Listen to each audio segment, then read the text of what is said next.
Salut la famille, j'espère que vous allez bien. Et aujourd'hui, je vais parler de la stratégie de Jésus pour gagner les âmes. Et ça, c'est une stratégie qui a vraiment transformé ma vie ou ma perception sur l'évangélisation. Moi, je fais l'évangélisation pour plus de 10 ans maintenant. Mais tout récemment, quand j'ai compris cette stratégie, ça a complètement transformé mon perspective et ma façon de faire l'évangélisation. Alors, c'est quoi la stratégie de Jésus? On va regarder à ce que Jésus a dit dans Luc 10.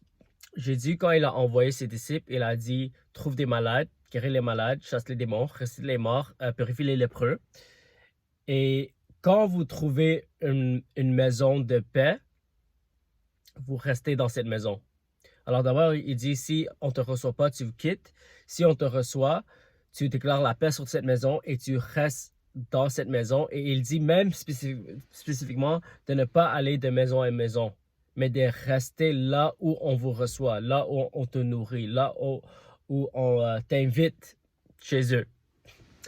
Alors, cette stratégie-là, c'est une stratégie qu'on appelle la stratégie de personne de paix.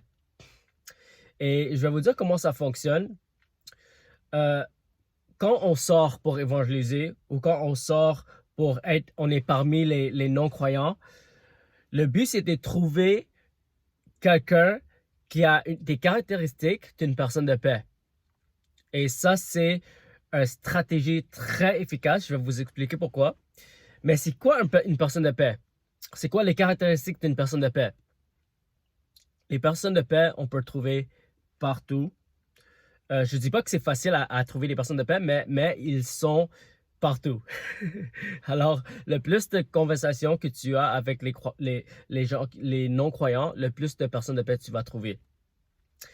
Alors, c'est quoi les caractéristiques d'une personne de paix? Une personne de paix, c'est quelqu'un qui est accueillant, qui est ouvert, mais c'est aussi quelqu'un qui va t'introduire à son cercle d'influence, okay? Que ce soit ses amis proches.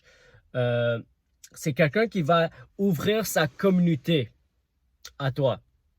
Okay? Alors, non seulement ils sont ouverts, mais ils sont quelqu'un qui ouvre sa cercle d'influence et il te donne accès à sa communauté.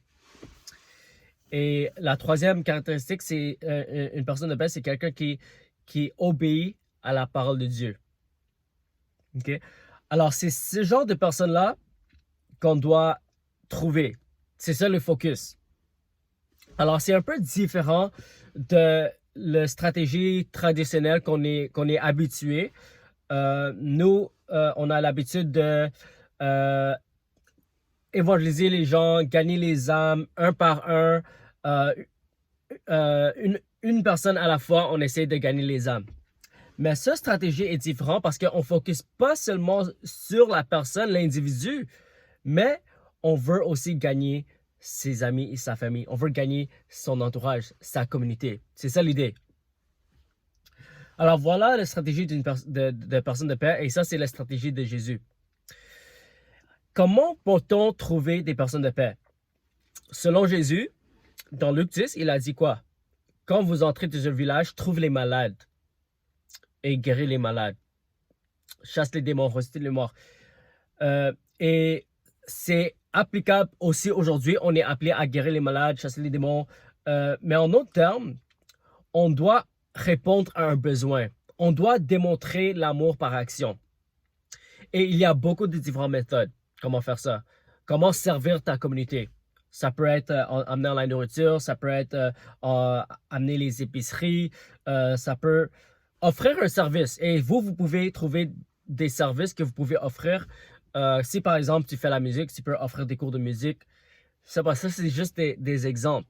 Nous, on a utilisé la stratégie d'offrir les Bibles gratuites sur l'Internet pour ceux qui sont intéressés et ça nous donne accès. Alors, tu dois trouver ce qu'on appelle un ministère d'accès.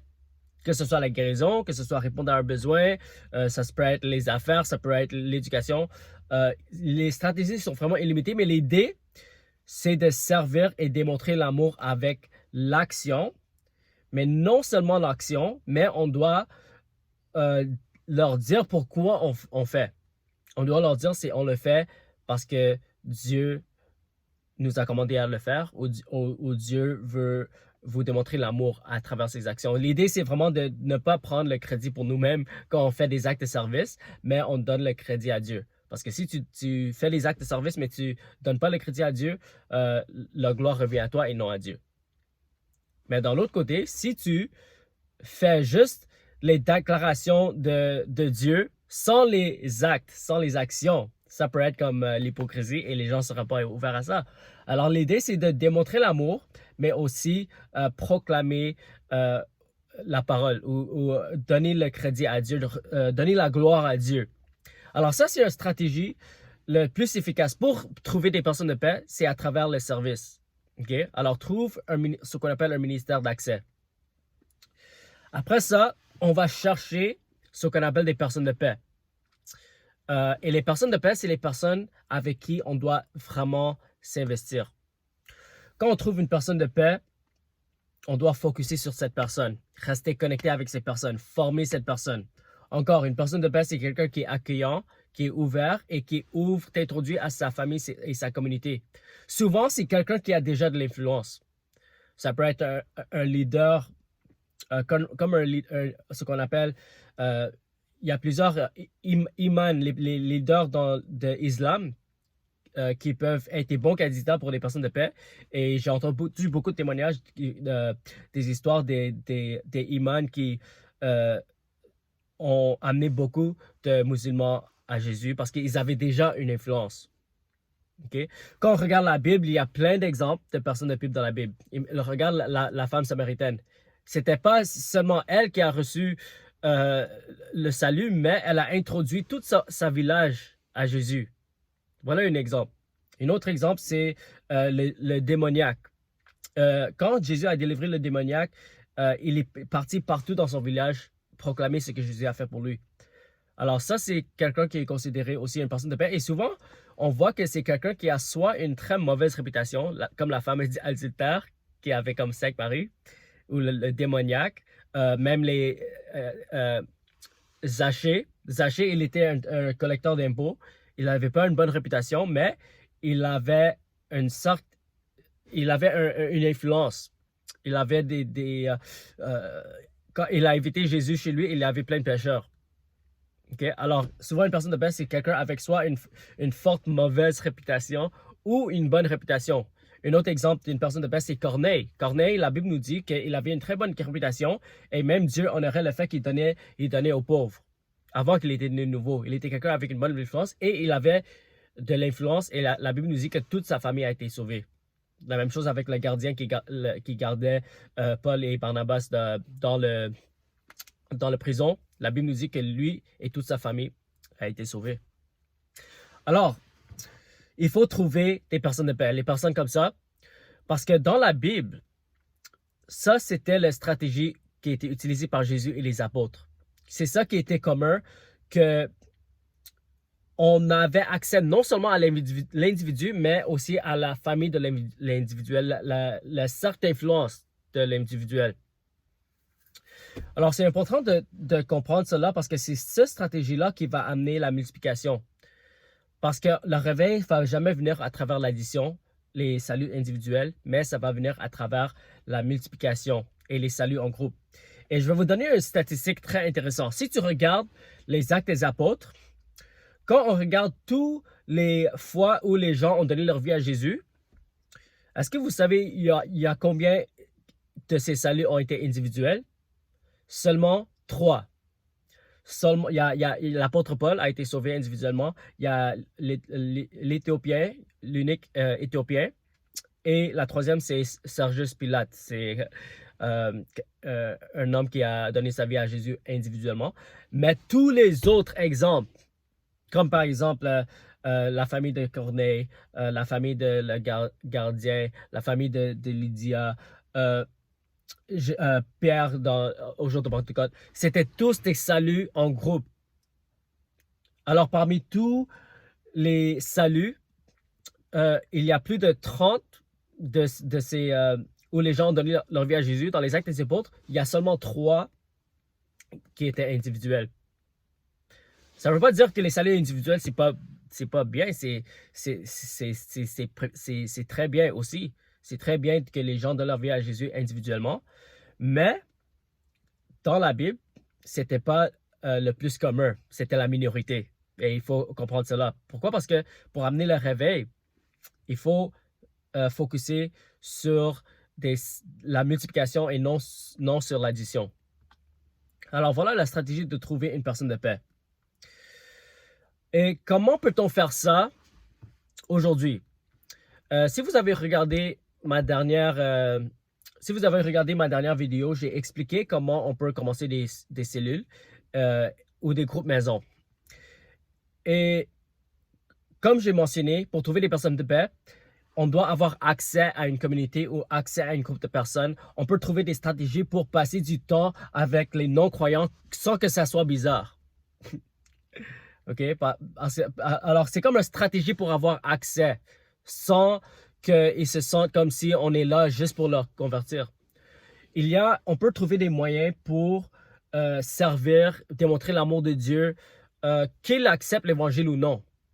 On est appelé à marcher dans l'amour. Alors, je vous encourageais de trouver une ministère d'accès où on peut servir la communauté.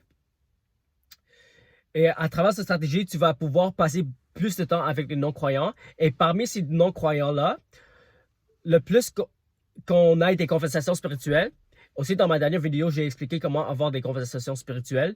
Le plus de conversations spirituelles que tu auras, le plus de personnes de paix que tu vas trouver. Et quand tu trouves... Alors, j'ai expliqué comment avoir des conversations spirituelles. Et dans la conversation spirituelle, on a des conversations qui amènent à une invitation à un groupe de découverte. On leur demande, est-ce que tu as des amis ou de la famille qui seront intéressés à apprendre plus sur Dieu? Souvent, on peut même poser cette question sans lui demander à l'individuel si lui il est intéressé. Avant de savoir si lui il est intéressé, tu peux lui demander, est-ce que tu as des amis de la famille qui sont intéressés? Et si oui, là, s'il dit oui, ça c'est un bon signe que c'est une personne de paix qui donne accès à sa famille et sa communauté. Et là, tu pourras commencer un groupe de découverte chez lui, avec les non-croyants, avec ses amis non-croyants. Et l'idée, c'est à travers ce groupe-là, avec les